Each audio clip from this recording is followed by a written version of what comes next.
So we're still in chapter 2, moving to the second and the third chapters. So when we see here, there is this response, assuming it is a response coming from the Jewish opponents. Okay? And that these Jewish opponents held, no? Or their claim is that because they have been fulfilling the law since their lives, no? Their early childhood, that they have a right to to receive some sense of compensation, if that's a proper term. At the back of it, they want to be the favorites, no? The favorites of God. So that they have something to boast on. God's righteousness, God's righteous judgment applies to all Jews, Jews and Gentiles. No? Some see Paul addressing Jews, others include Gentile moralists. When we say Gentile moralists, these are persons who believe that because God saved them, that they have the right to do whatever they wish. Which is again an illusion, no? Which is a bad illusion. They are using the kindness of God as an excuse to do whatever they want. It is a selfish and tainted perspective of responding to God's kindness. Diba? Some see Paul, and then hypocrisy is condemned. So what is hypocrisy again? It is showing to others what is not true in your heart. Very simple way of describing. I hope that that is an acceptable definition. But somehow it captures the idea because people are um, basically disobedient. No? We want to do whatever we want. So there is this concept of just judgment. It will be according to works through justification by faith. Okay. So what are we talking about here? So God, by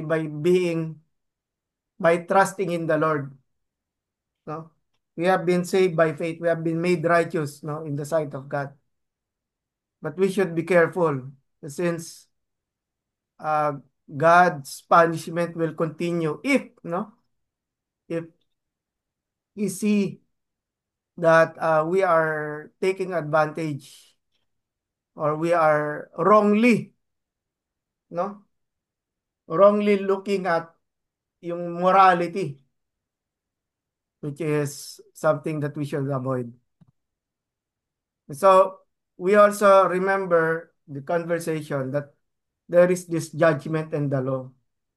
The law was instituted there in order for us to be warned. Okay? The purpose of providing the law is for us to be cautious, for us to be to know what our limitations are, something that we should try to avoid. And it even confirms that we deserve to be punished. The law confirms that we deserve to be punished because of our disobedience, because of our absence of uh, love for God. Our desire, or our rather, it is our selfish desires is what is taking control. No? What is the one that moves in our decisions, in our plans, no? And so we see all the more that the judgment of God is being bestowed. We see more of God's righteousness, that God is righteous because He needs to punish us. If God will just allow the sinner to do whatever he wants, then it only shows God does not care for that person. God does not care. So the Gentiles show law written in their hearts through their consciences. So there is this condemnation of the Jews in chapter 2. Jews who relied on the law and their heritage for righteousness. These are the people who believe that uh, because they were compliant, because they were living out. No? And so instead of God's kindness, what they incurred was God's judgment. The highlight, the highlight of their wickedness, no? Which the breaking the law dishonors God and blasphemes His name among the Gentiles. No? And so there is this call, no? We call true Jewish identity is indeed a circumcision of the heart. No? What does that mean? It is um, something that God does in the heart. But of course, it does not stop there. It is something that should move a person towards obedience, move a person towards bowing down, seeing one's fault and error, and that there is this need for God's help and mercy. And also reminds us that external rites, anything that we do, no, even circumcision without obedience is useless, worthless, no credit at all for God. No credit. And so we remember when talk about circumcision and true covenant membership, what is the purpose here? It is circumcision. Circumcision has only value if there is an inward or sincere repentance, sincere experience of admitting, that they are wrong, something that people wouldn't like to do. People do not like to admit that they are wrong. People would always try to escape, no, to go to the wider road, no, as people describes it, no. So circumcision has value only with inward obedience. And then Paul redefines who is the true Jew. The true Jew is person who experienced the working of the Holy Spirit in his life, in his heart. That is what moves him toward doing what is righteous, doing what is acceptable. So Gentiles who obey can condemn Jews who obey. No? Gentiles who obey can condemn Jews who disobey despite the law. Something that is, we should say, a consequence. If you took the wrong side, if you pick the wrong side, the side that is toward disobedience, no? Then this is what, of course, something that we should be wary and thoughtful, should be thinking about. A few more slides, no? Romans chapter 3. Okay, the third chapter. So remember here yung verses such as Romans 3:23, for all have sinned.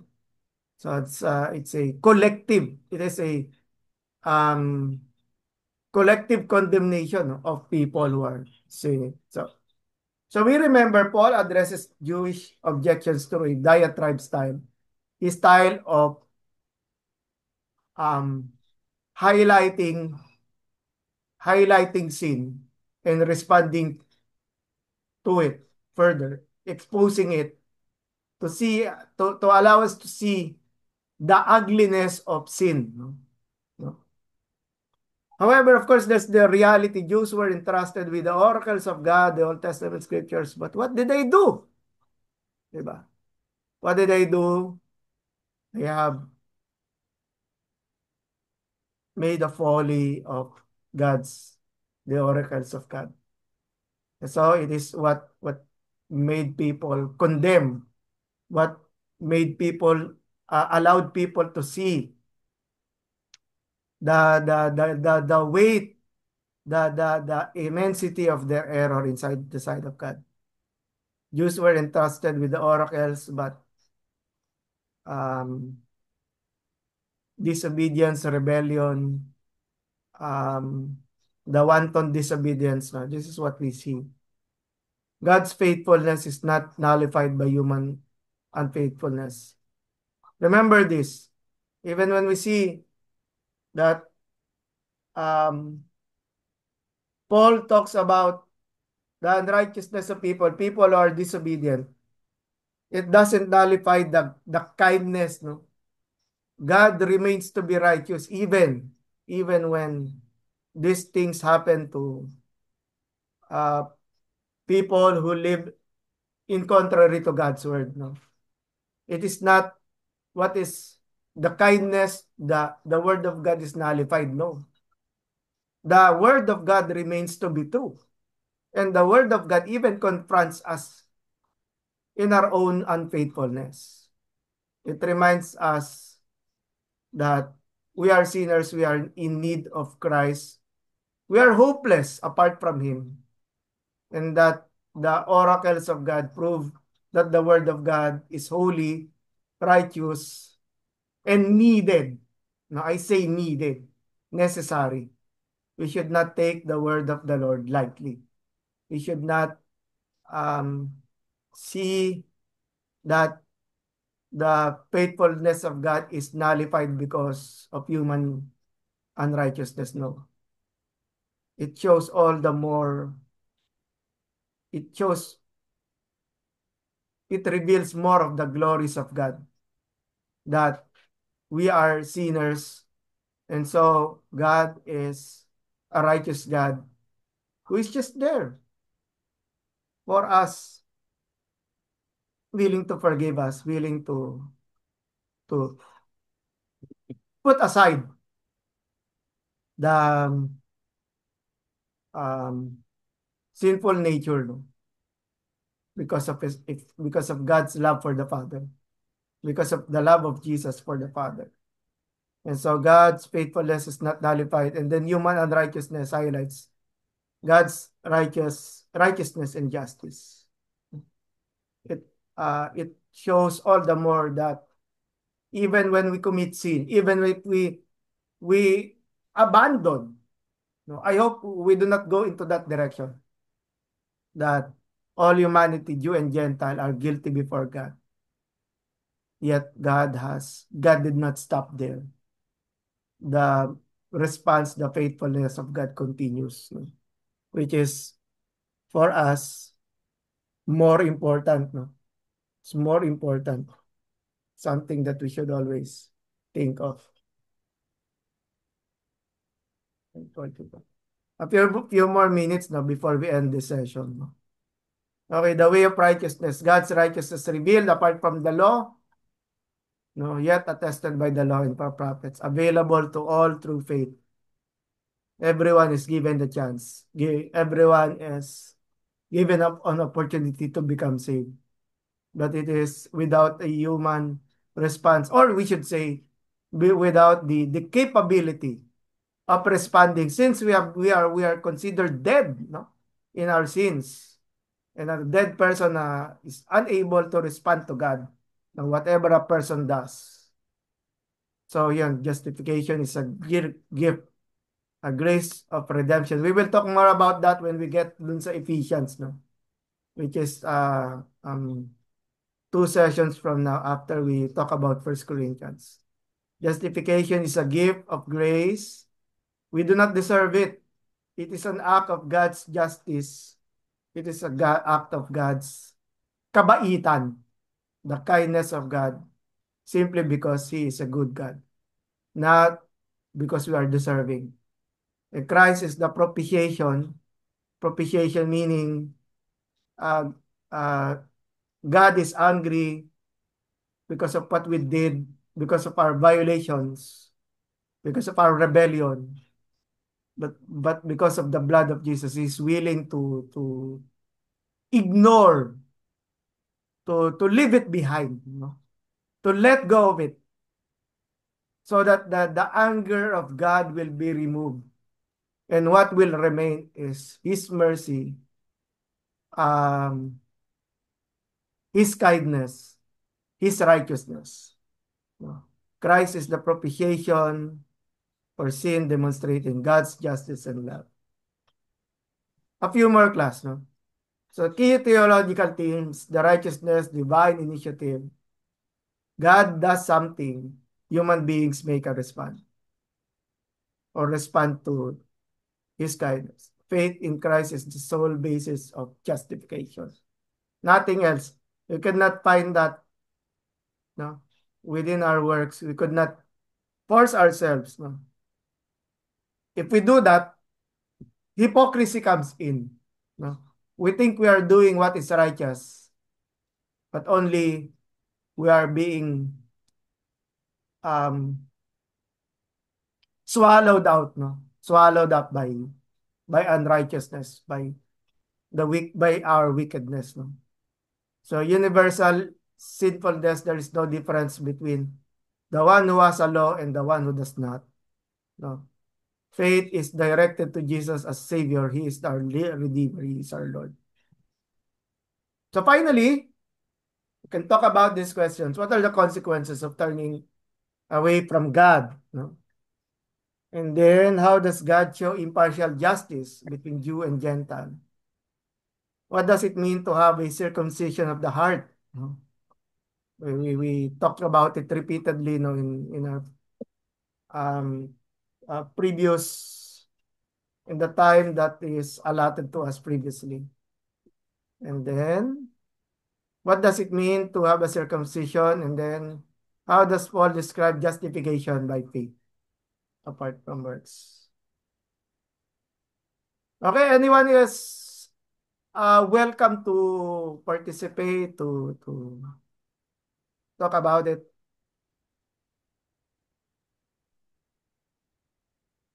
Itong ganitong conversation, we all need moments to process, no? It's really, it is not easy to talk about it, but it is essential, no? It is, of course, enlightening in some way.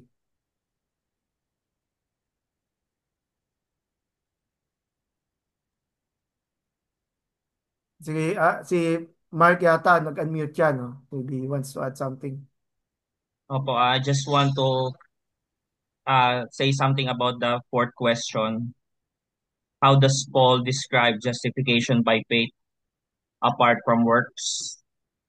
Based on what we heard, the explanation niyo po, sir, pinapakita niya yung justification natin, o sa Tagalog, yung pagpapawalang sala na sa atin as a gift from God. Something that is received by grace through faith in Jesus Christ. Kumbaga, yung justification po natin, hindi siya na-earn by our works, but it is fully by trusting kung ano yung ginawa ni Christ sa atin on the cross. At hindi po ito na-achieve sa pamamagitan po ng any human effort or religious performance. So, yun po ang aking take sa number 4 question. Thank you. Wonderful. Thank you for that. There was someone wanted to say but it was interrupted. Meron ba?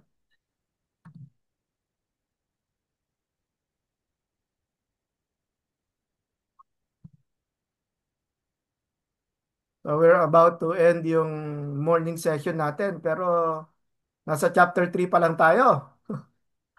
Nasa chapter 3 pa lang tayo ng Paul's letter to the Romans.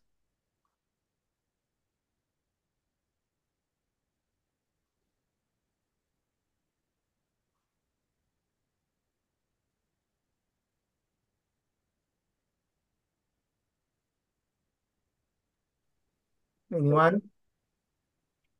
Yan, dun sa question po number 3 po, Opo. what does it mean to have a circumcision of the heart? Yun po, sir, hindi lang siya about sa, di ba, si Paul, halos inaano niya po yung law na about circumcision. Po, pero dito po is mas in-emphasize yung circumcision of the heart, which is uh, it has no value without inward obedience. Kaya nga. So, kailangan po talaga natin na, sabi nga dun sa isang sinabi na, we are not just hearers, but also doers. Amen. So, yun, despite we have all the laws, sabi nyo nga po kanina na yung law is our standard. Even though the Lord is yung justification is through Jesus Christ. Uh, Part of us na na being Christian is also uh, being obedient dun sa mga law na nilagay niya sa atin. So, Mm. maging obedient din po tayo, which is also part of us being Christian po. Yes. Good. Yes, thank And you, Vince. Just uh, si Mark Aldwin. Sige, please. to add to that, yung circumcision of the heart, it actually, na-mention nga niya yung inward something. It's actually an inward transformation na nangyari not by ourselves but by the work of the Holy Spirit in us. Mm. I mean, it doesn't happen merely sa pamamagitan ng religious rituals or outward performance, no, but it happens because of through a surrendered heart Mm. to God, na kung saan ay hinayaan natin siya i-purify yung sins natin and yung pagiging obedient din natin in love. So, Good. yun po yung additional to that. Wow, wonderful. Thank you, Mark Aldwin. Yes, and Brother Yoni is also Yes, sir. interacting. Sige, please. Yes, sir. Saka lang, sir, yung number 2, how does God show impartial justice? It's because yung inopen niya yung salvation to everyone, regardless if you're Jew or Gentile. Ayun nga, although yun, sinabi natin yung salvation was first for Jews, but then essentially kumalat sa ating lahat. So yun, yun yung the equality that God gave us. And ayun nga, the same way that's open to all of us, it is a gift, we have to accept it. We can choose not to. Yun din naman yung doon, yung implication doon. Kasi hindi naman tayo pinipilit. God doesn't put a gun into our heads and ask us to comply. It's just, yun, we can freely accept that. Pero yun, so essentially, we are all equal. Ayun nga, parang walang special. God is no respecter of people. At the end of the day, it will be up to us kung natanggapin natin or hindi. And yung nga, sir, interesting lang din, just an addendum with this. Kasi may nagtanong dati in terms of yung kung si God pala totoo, ba't di na lang siya magpakita? And someone parang an atheist said, if God showed up right now, I would think I'm hallucinating. So, hindi rin niya siseryosohin at the end of the day. Mm. So, parang may ganun eh. So, we're all given equal, di ba? Meron tayong revelation through the Bible and sometimes may mga revelations tayo here and there. But we're all given equal opportunity para, Amen. yung nga, ma-save tayo. So, it's up to us to accept it or not. Thank you. Very good.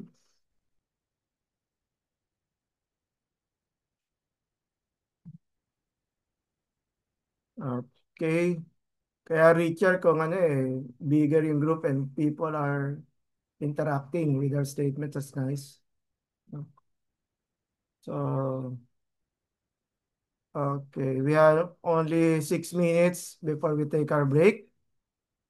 Again, so kita nyo class, siguro this na lang is earlier to respond to Pastor John Ligero's inquiry a while ago, no? If we want to do a survey, no, we can look at it from the perspective of the book, no? But when in doing so, we are missing a lot, no? Kasi we are not only missing a lot, we are also skipping a lot, no? And then when we skip a lot, that is that we uh, sabi ko nga, we end up just tasting, no? Tasting some things but ignoring others, no? So because look at that in our conversation in this morning, no? Where are we now? Where have we ended? We're still in the fourth chapter of Romans. And and later on, we're still going to talk about the letter of Romans in that for the rest of the day, di ba? And so for me, I don't want us to miss the opportunity that kaya nga this is New Testament Sabados. New Testament Sabados.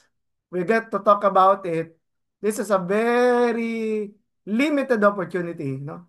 But we get to talk about Paul's letters to the Romans in a way that we do not hear, no, regularly. Um, and we talk about yung description about justification by faith. Remembering that we're still just in the third chapter of our conversation. There's still a lot that we could talk about when we get to dun sa faith of Abraham in chapter 4, di ba? So, any additions while I review my yung lessons that is allotted for today? Siguro sir, ano na lang, tanong na lang in Sige, behalf sige. of us na bagong pumasok. I Mm. mean, first, do you have a chat group na you talk together where assignments or things to do are posted? How can we, as yung bago pa lang, can catch up po dun sa Mm. mga activities po ninyo previous? So, yun lang po yung sa akin. Yes, yes. I'm glad we have a wait.